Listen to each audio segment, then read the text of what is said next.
وهذا صراط ربك مستقيما قد فصلنا الآيات لقوم يذكرون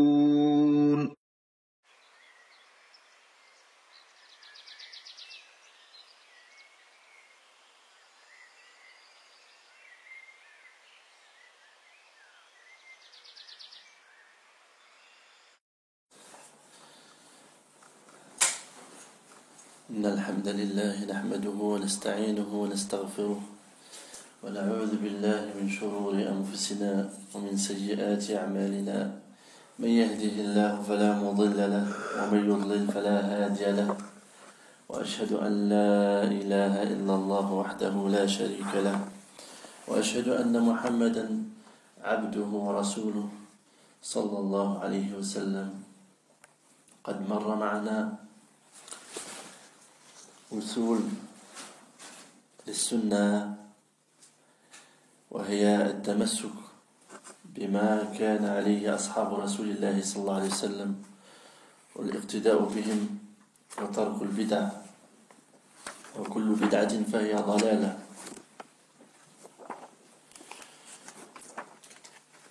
ووصلنا إلى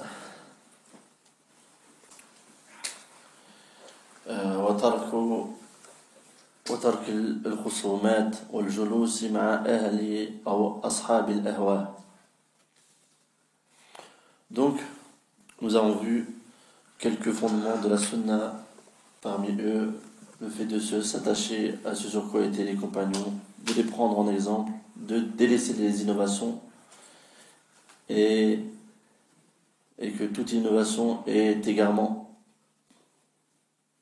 Et donc nous sommes arrivés au fondement qui consiste à délaisser les disputes, les polémiques, et délaisser l'assise avec les gens des passions, ashab al-ahwa, c'est-à-dire les gens des passions qui ne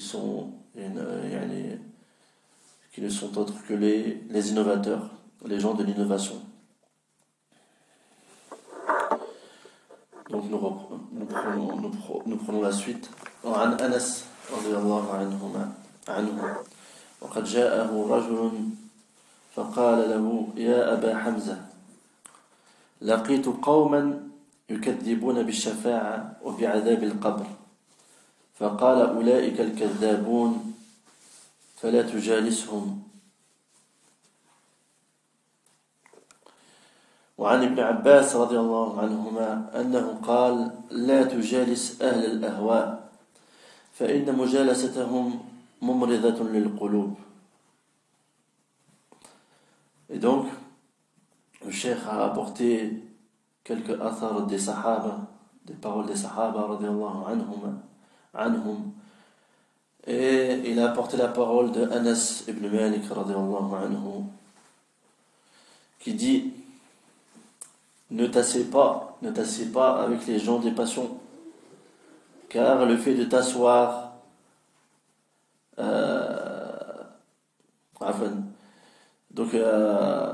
Anas, une personne est venue un homme est venu à Anas ibn Malik radiyallahu anhu et lui dit: oh Abu Hamza, j'ai rencontré un peuple qui dément la shafa'a, l'intercession, et qui dément le châtiment des tombes.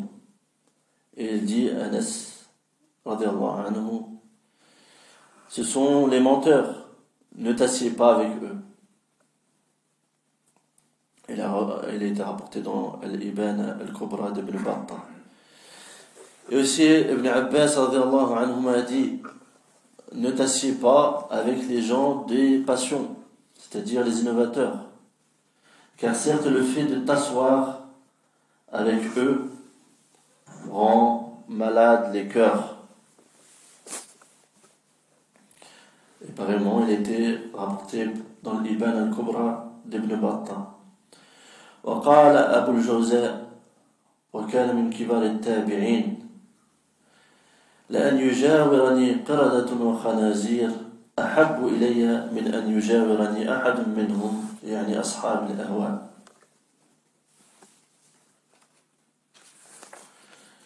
وقال الفضيل بن عياض لا تجلس مع صاحب بدعة فإني أخاف أن تنزل عليك اللعنة.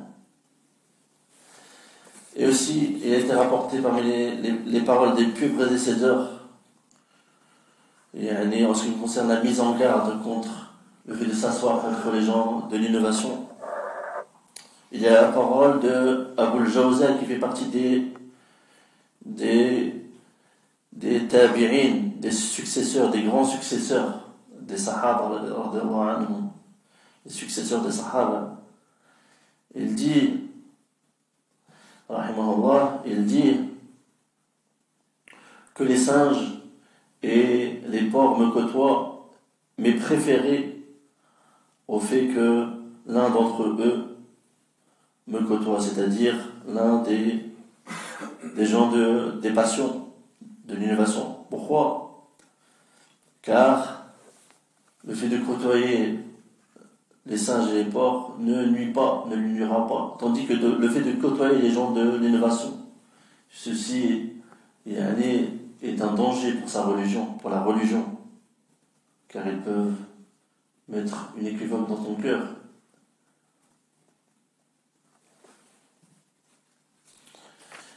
Et aussi le Fudayl ibn Iyad a dit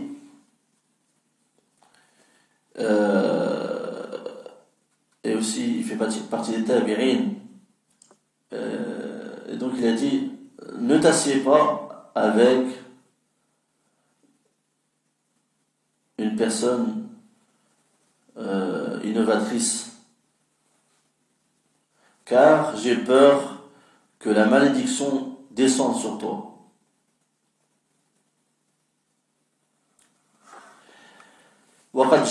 وقد دخل على محمد بن سيرين رجلان من أهل الأهواء فقال يا أبا بكر نحدثك بحديث قال لا قال فنقرأ عليك آية من كتاب الله قال لا قال لتقومن عني أو لأقومن فخرج فقال بعض القوم يا أبا بكر وما كان عليك أن يقرأ عليك آية من كتاب الله قال إني خشيت أن يقرأ علي آية فيحرفانها فيقر ذلك في قلبي.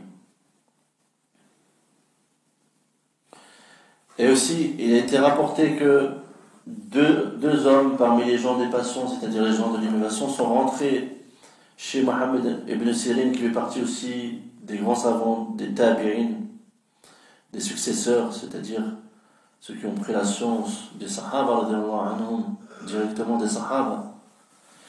Donc, ils sont rentrés auprès de Mohammed ibn Sirin et lui ont dit ô Abu Bakr,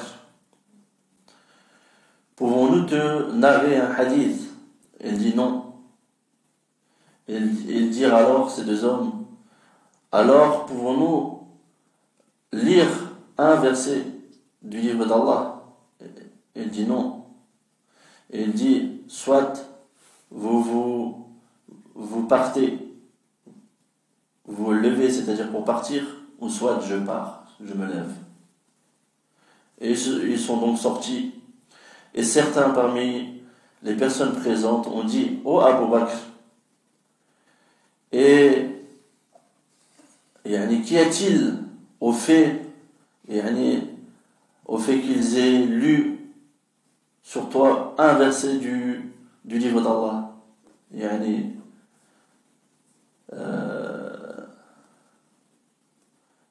n'y a pas de mal.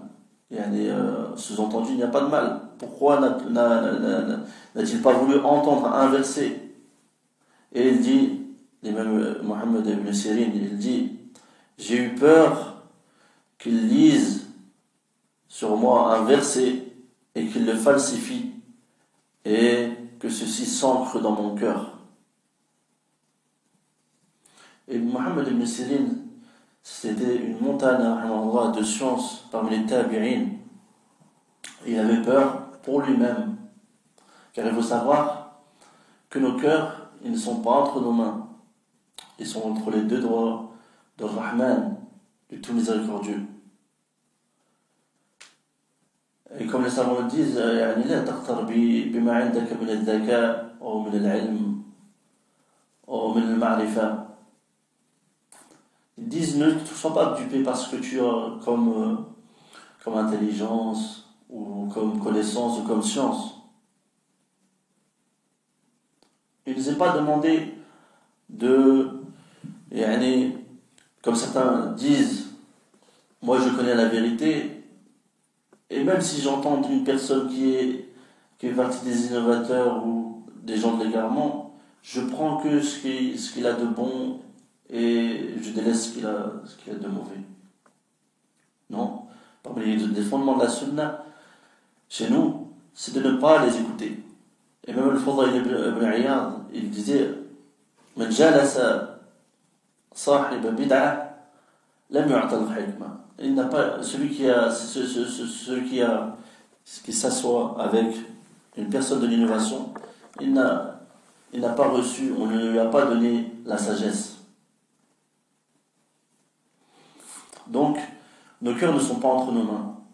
Et on ne sait pas si nos cœurs vont dévier en entendant, en écoutant ce genre de personnes, ou en s'asseyant avec eux.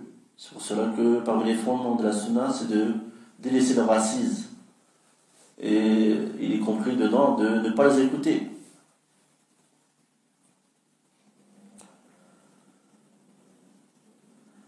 C'est pour cela que certains savants disent, les salafs, ils disent que les cœurs sont faibles et que les équivoques, les ambiguïtés, elles tiennent facilement, elles s'accrochent facilement aux personnes. Les cœurs sont faibles et les équivoques sont, elles attrapent facilement la personne.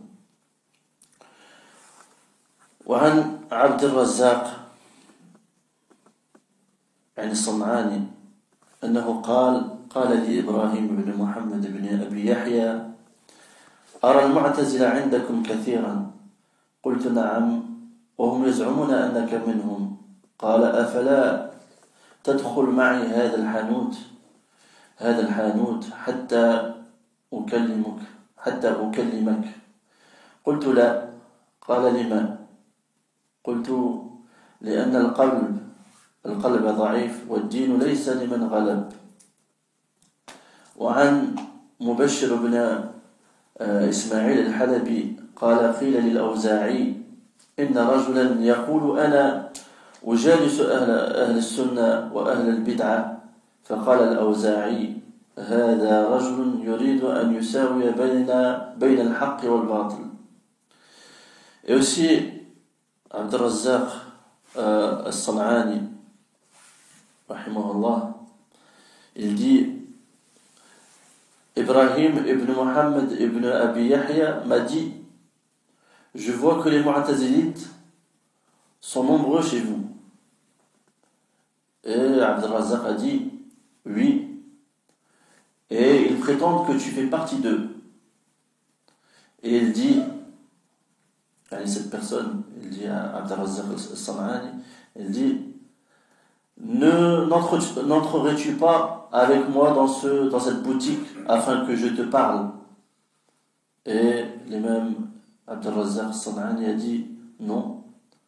Et il répondit pourquoi? Il dit car le cœur est faible.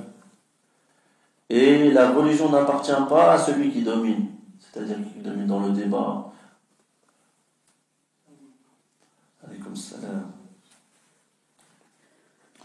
Et il a été rapporté aussi de Mubashir ibn Ismail al-Halabi qu'il dit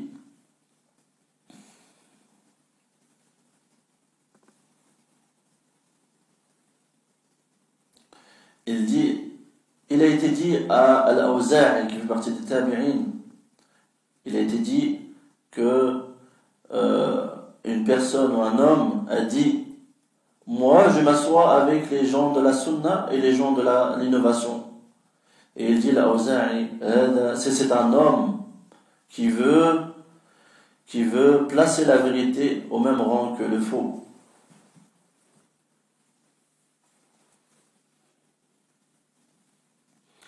Et aussi dans le athar, dans la parole qu'on a citée précédemment de l'imam Ibn Sirin, il a même été rapporté qu'il a mis ses doigts dans ses oreilles.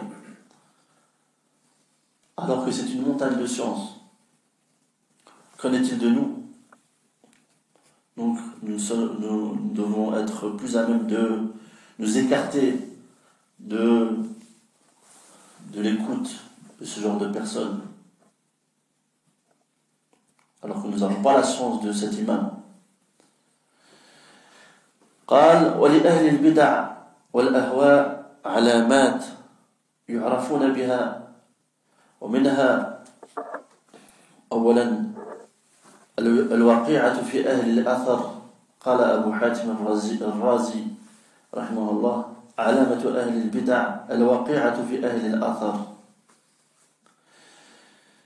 وثانيا شدة معاداتهم لأهل الحديث وسكوتهم عن أهل الغي والباطل قال صلوات الله وسلامه عليه في وصف الخوارج يقتلون أهل الإسلام ويدعون أهل الأوثان وقال أبو عثمان الصابوني وعلامة البدع على أهلها بادية ظاهرة وأظهر آياتهم وعلاماتهم شدة معاداتهم لحملة أخبار النبي صلى الله عليه وسلم واحتقارهم لهم وتسميتهم إياهم حشوية أي يعني ما لا خير فيه حشوية وجهل وظاهرية ومشبهة اعتقادا منهم في أخبار رسول الله صلى الله عليه وسلم أنها بمعزل عن العلم وأن العلم ما يلقيه الشيطان إليهم من نتاج عقولهم الفاسدة ووساوس صدورهم المظلمة وهواجس قلوبهم الخالية من الخير وحججهم العاطلة أولئك الذين لعنهم الله. Et donc il dit le cheikh que les gens de l'innovation et des passions ont des signes distinctifs par lesquels on les reconnaît. Premièrement, il dit al-waqi'a fi ahli al-athar, c'est-à-dire le fait de s'en prendre ou de médire les gens de athar, c'est-à-dire les gens du hadith.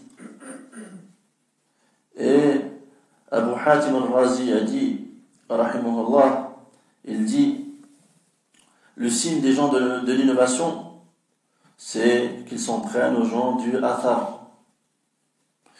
Et deuxièmement, il y a leur dure animosité ou inimitié envers les gens du hadith et le fait qu'ils se taisent au sujet de l'égarement des gens de l'égarement.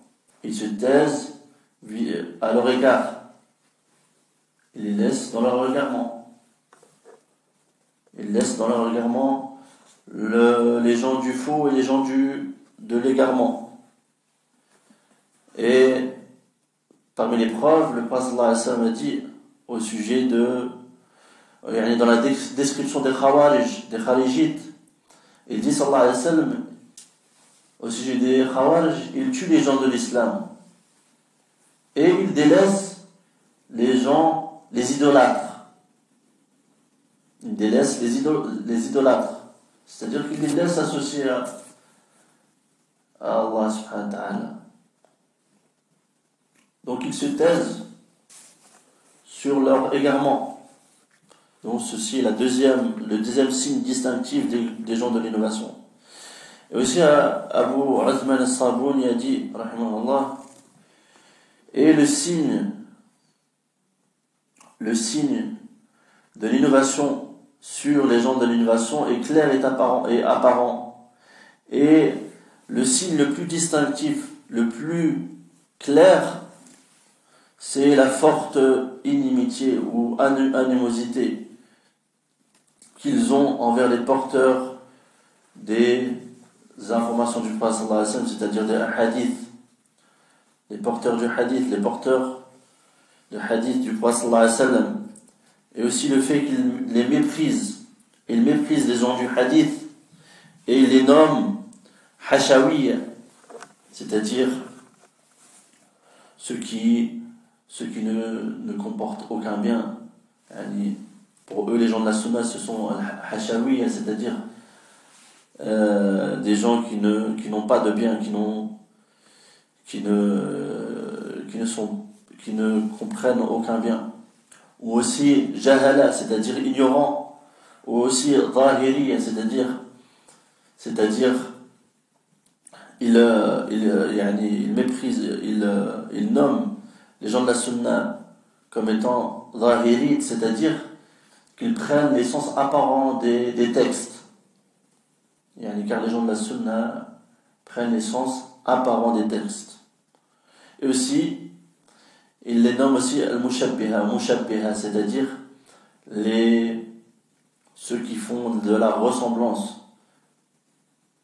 C'est-à-dire que pour eux, lorsque tu affirmes les attributs d'Allah subhanahu wa ta'ala, pour eux, c'est une ressemblance, tu as fait de la ressemblance. Alors que nous, les gens de la sunna du groupe, on affirme les attributs d'Allah subhanahu wa ta'ala sans faire de ressemblance entre Allah subhanahu wa ta'ala et sa création.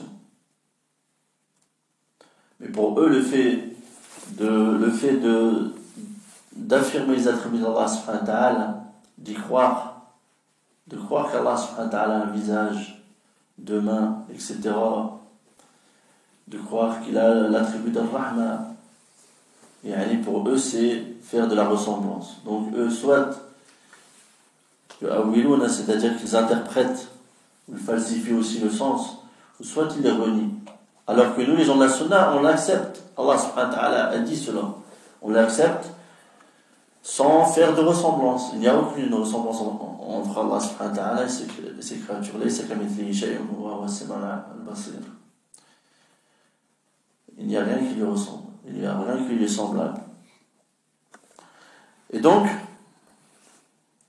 tout ceci parce qu'ils croient que les hadiths du prophète sallallahu alayhi wa sallam, du messager d'Allah sallallahu alayhi wa sallam, sont exclus de la science. Et pour eux, la science, c'est ce qui émane de leur raison, etc. Et donc, tout cela, en croyant, ils croient que les hadiths du prophète sallallahu alayhi wa sallam sont exclus de la science, et que la science, c'est ce que le shaitan, le diable, leur insuffle, qui résulte de leur raison erronée et des insufflations de leur sombre poitrine, et aussi des pensées de leur cœur vide de bien, et aussi de leurs arguments entravés. Et il dit en fin de citation, Abu Athman al-Sabuni, ce sont eux qu'Allah subhanahu wa ta'ala a maudit. Donc ceci est le deuxième signe distinctif des gens de l'innovation. وثالثا استعانتهم بالولاة والسلاطين بسبب ضعف حجة أهل البدع وهو مذهبهم وقلة حيلتهم فإنهم يستعينون في نصرة دعوتهم بالولاة والسلاطين لأن فيها نوعا من الإكراه والإخافة.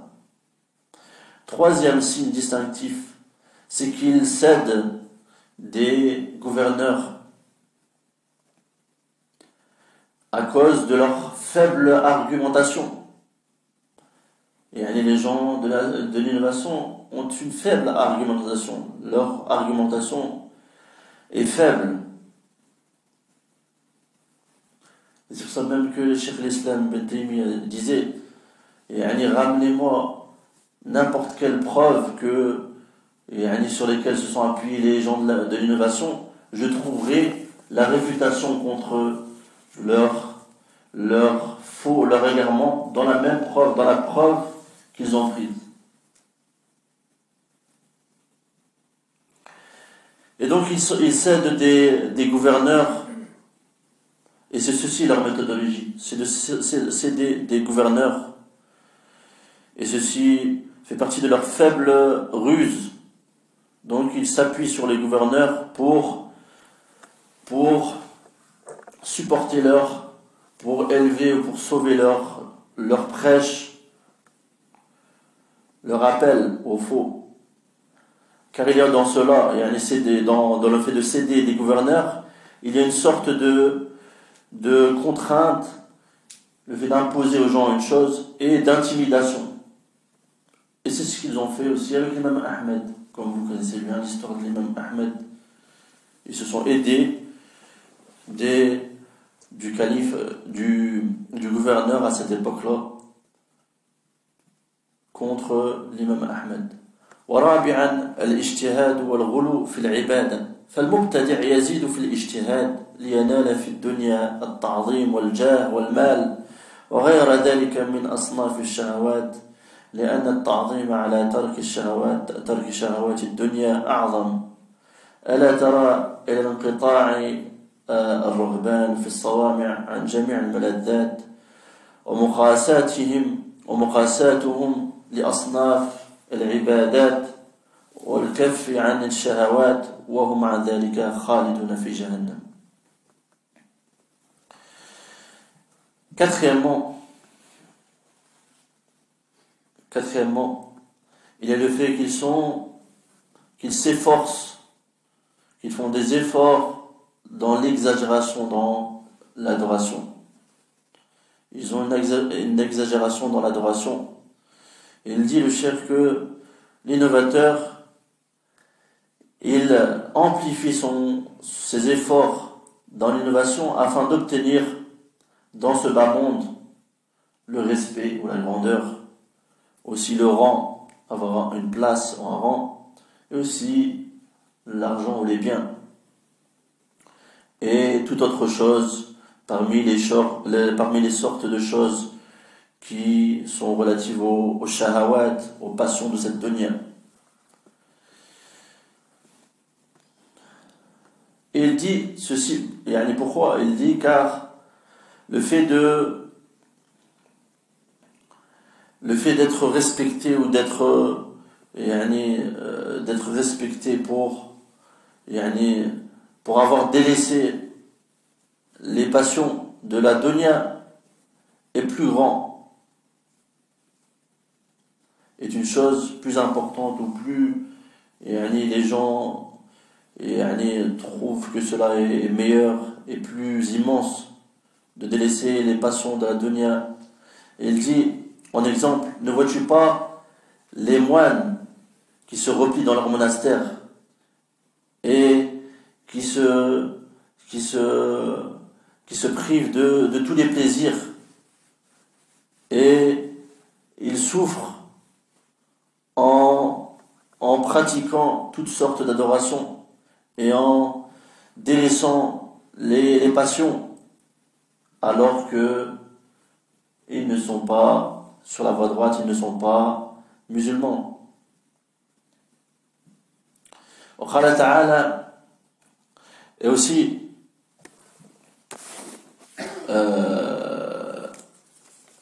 entre parenthèses,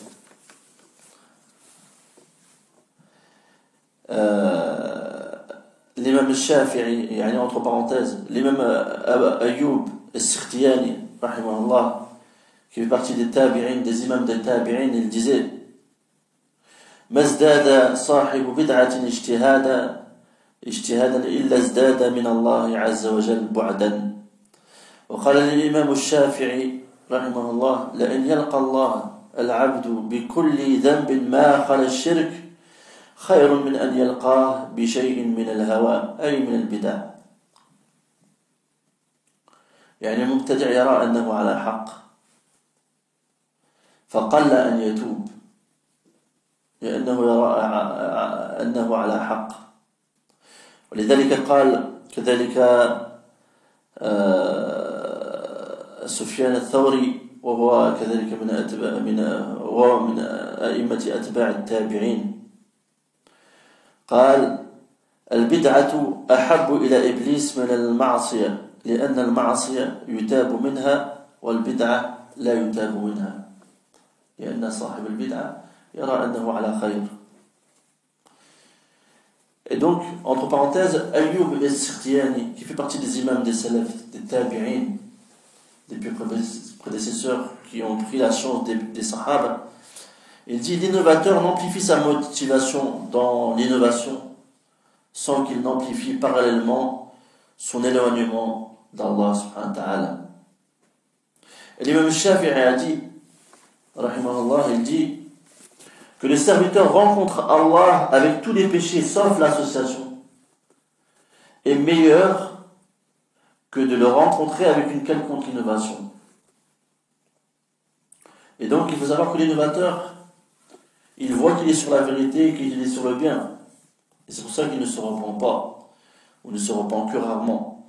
Et c'est pour ça que Sufyan al-Thawri, qui fait partie des salafs, qui fait partie des imams de la troisième génération, il dit l'innovation est plus aimée d'Iblis que le péché, car en ce qui concerne le péché, on s'en repent, mais on ne se repent pas de l'innovation.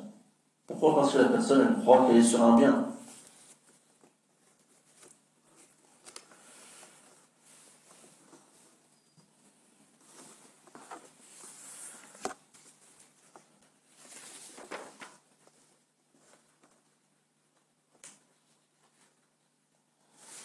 وكذلك قال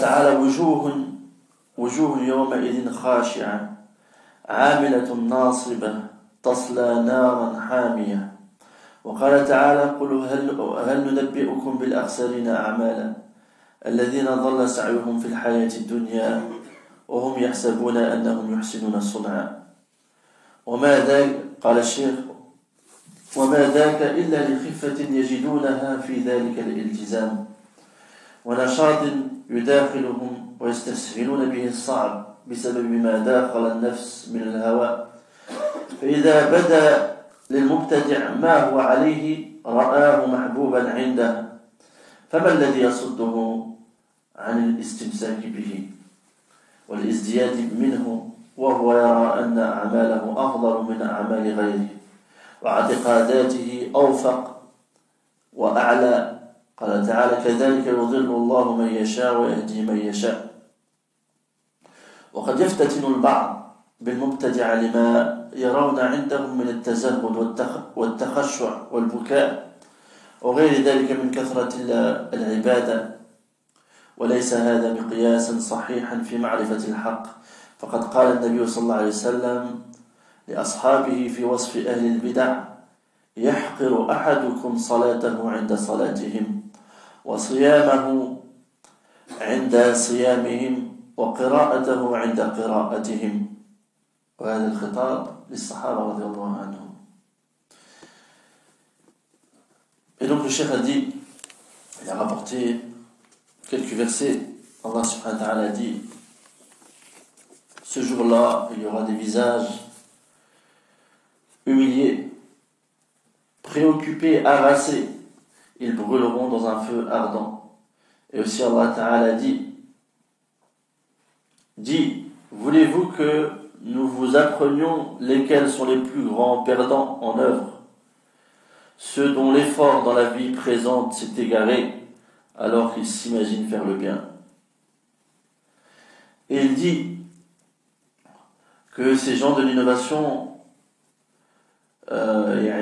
s'attachent à leurs innovations que parce qu'ils trouvent une légèreté dans celle-ci, dans le fait de les pratiquer, et ils trouvent une motivation qui s'immisce en eux, avec laquelle ils se facilitent les choses difficiles, à cause de ce qui est entré dans leur cœur, dans leurs âmes, comme passion. Et lorsque l'innovateur voit ce sur quoi il est, il voit que c'est une chose qu'il aime, que ceci est aimé auprès de lui. Alors, qu'est-ce qui pourra l'arrêter? Qu'est-ce qui pourra le pousser à arrêter de s'y attacher à son innovation? Et qu'est-ce qui pourra le stopper à pratiquer davantage son innovation alors qu'il voit que ses œuvres sont meilleures que les œuvres d'autrui, et il voit que ses croyances sont plus sûres est plus élevé et meilleur que les croyances d'autrui. Et Allah subhanahu wa ta'ala dit كَذَلِكَ يُضِلُّ اللَّهُ مَن يَشَاءُ وَيَهْدِي مَن يَشَاءُ. C'est ainsi qu'il égare, c'est ainsi qu'Allah égare qui il veut et guide qui il veut. Et donc il dit le cheikh que certaines personnes peuvent être éprouvées par les gens de l'innovation à cause de ce qu'ils voient et en eux comme ascétisme, comme forme d'apaisement, de khushu', de soumission, etc. Ou comme larmes, comme pleurs. Lorsqu'il les voit pleurer, il peut être éprouvé par ces gens-là. Et il peut être éprouvé aussi à cause de leur abondance d'innovation. Mais ceci n'est pas, comme disent les savants, ce n'est pas un critère. Le fait que, c'est pas un critère qui montre que la personne est sur la vérité, que la personne adore ou pratique beaucoup d'adoration. Donc il dit que ce n'est pas un critère authentique pour connaître la vérité. Car certes, le prophète sallallahu alayhi wa sallam, qu'est-ce qu'il a dit? Il a dit à ses compagnons, aux meilleurs après les prophètes, aux meilleurs hommes après les prophètes, les compagnons de Muhammad sallallahu alayhi wa sallam, il a dit, en décrivant les gens de l'innovation qui sont les Khawarij, il dit sallallahu alayhi wa sallam aux compagnons, l'un d'entre vous, ou vous, c'est-à-dire les Sahaba, mépriseront leurs prières par rapport à leurs prières, par rapport aux prières de ces innovateurs, ainsi que leurs jeûnes par rapport à leurs jeûnes, ainsi que leur lecture du Coran par rapport à leur lecture. Et le prophète sallallahu alayhi wa sallam s'est adressé aux Sahaba radiyallahu anhum. Quand on voit leurs mérites, leurs innovations abondantes, leurs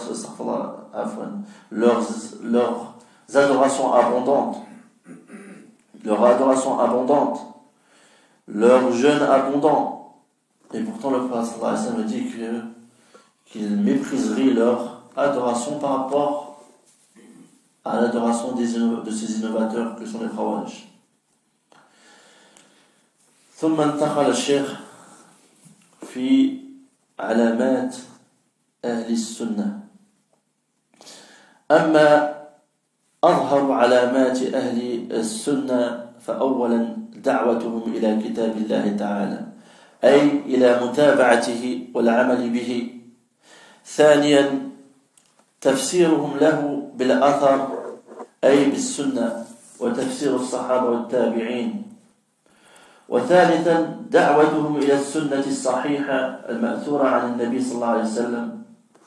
رابعا اعتقادهم أنها هي المبينة لكتاب الله والمفسرة له.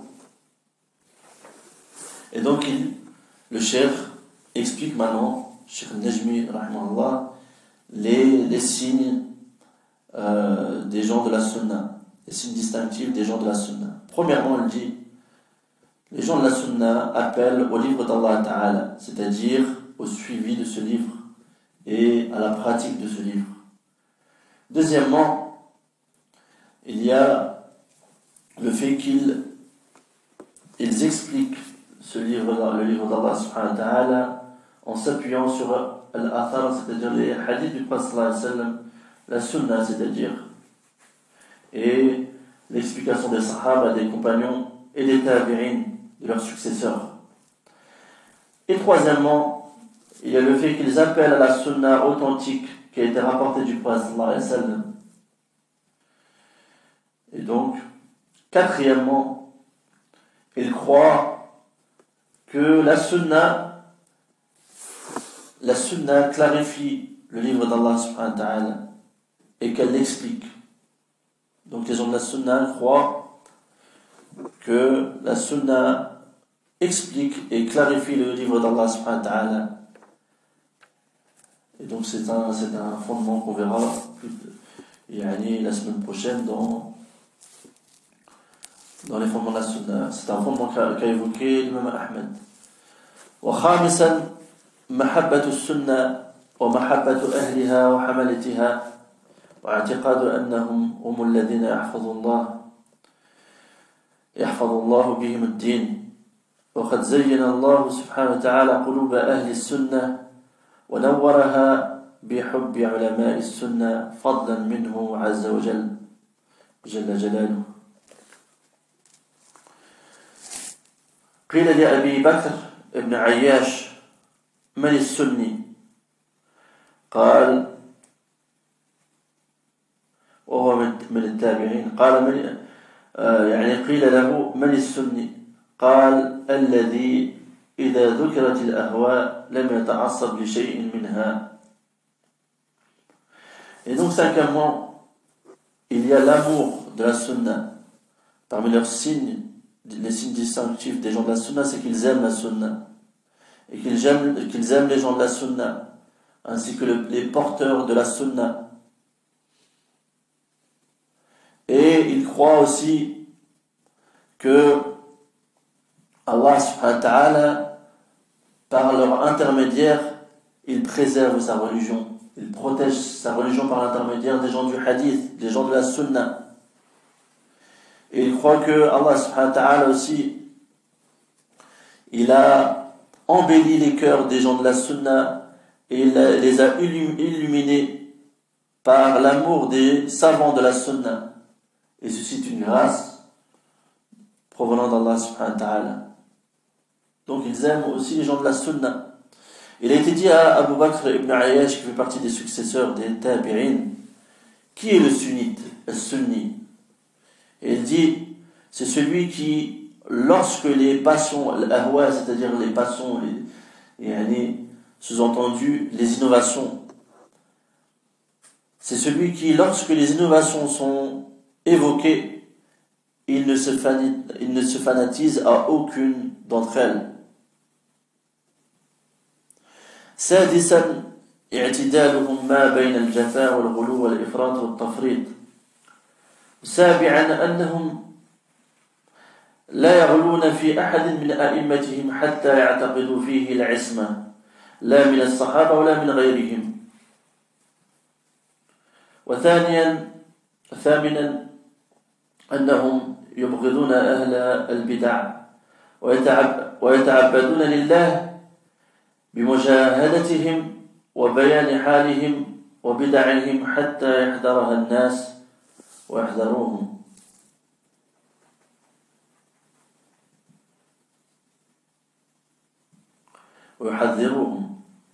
تاسعا عنايتهم بالعقائد وتقديمهم لها على الفضائل عكس المبتدعة. Et donc sixièmement, il est le fait qu'ils sont sur le juste milieu.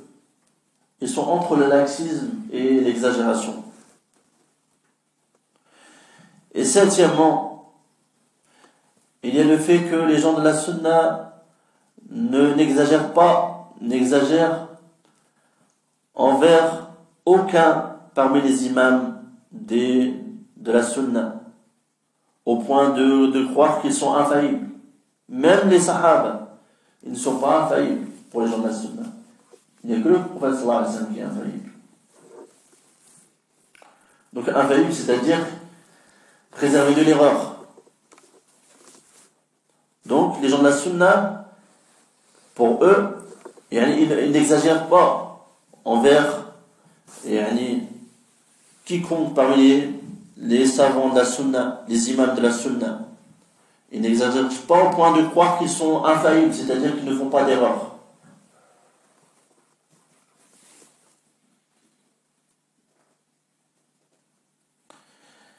Huitièmement, ils ont de l'aversion pour les gens de l'innovation.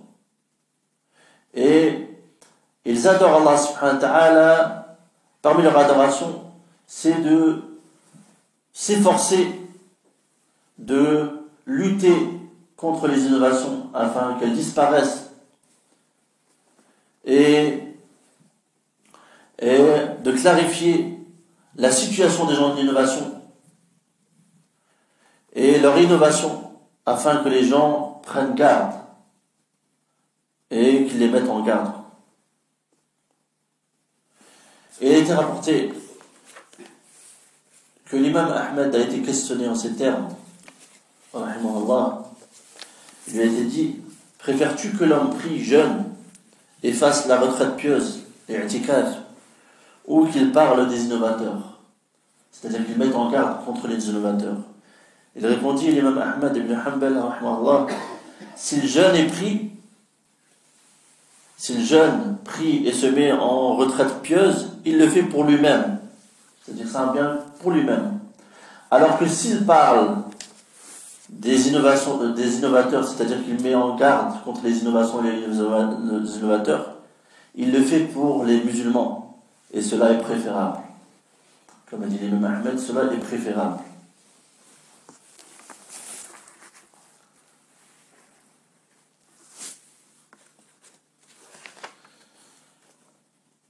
Et dernier signe, c'est qu'ils prennent soin d'appuyer leur prêche sur d'appuyer sur les choses sur la croyance, sur les croyances islamiques.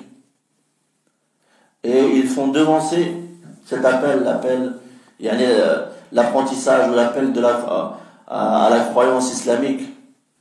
Ils font devancer cela sur les actes méritoires, contrairement aux innovateurs qui ne donnent pas d'importance à la croyance.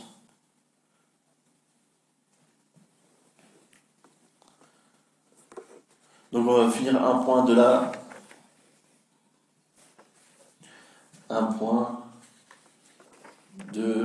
des fondements, parmi les fondements de la sunna. ثم قال الإمام أحمد: وترك المراء والجدال والخصومات في الدين.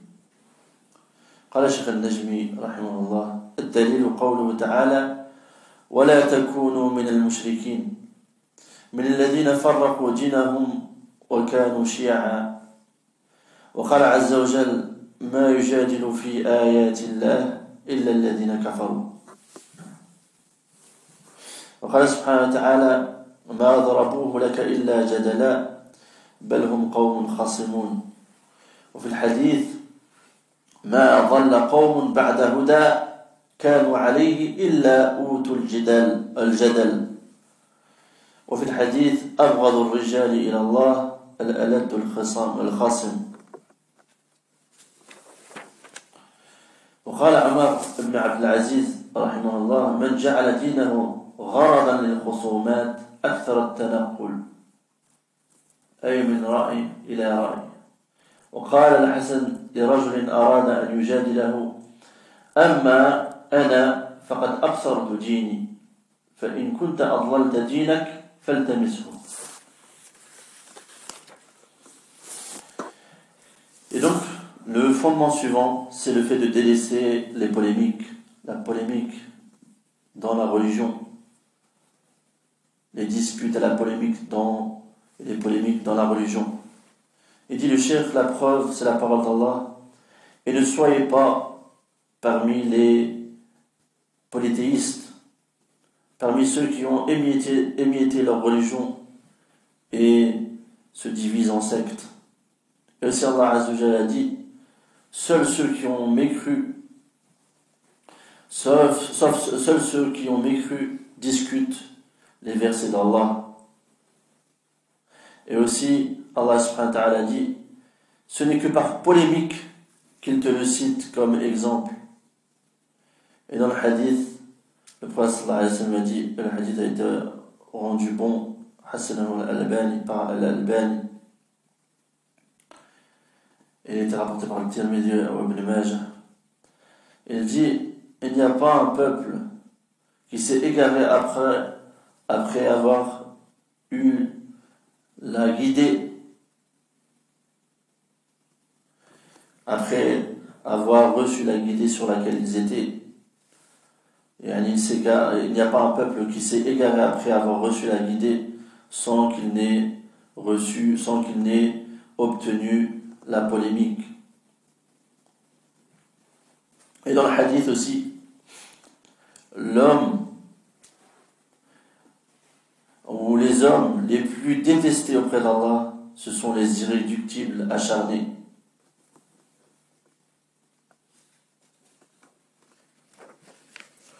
Et aussi Omar ibn Abdelaziz a dit, celui qui fait de sa religion un instrument ou une cible, un instrument de polémique, il multipliera les déplacements, c'est-à-dire les déplacements d'avis en avis. Un jour il a cet avis, l'autre jour il a changé d'avis, etc., etc. Et aussi le Hassan al-Basri, il a dit à un homme qui voulait polémiquer avec lui, il dit, en ce qui me concerne, j'ai la clairvoyance de ma religion. Et si tu as perdu ta religion, si tu as égaré ta religion, alors recherche-la.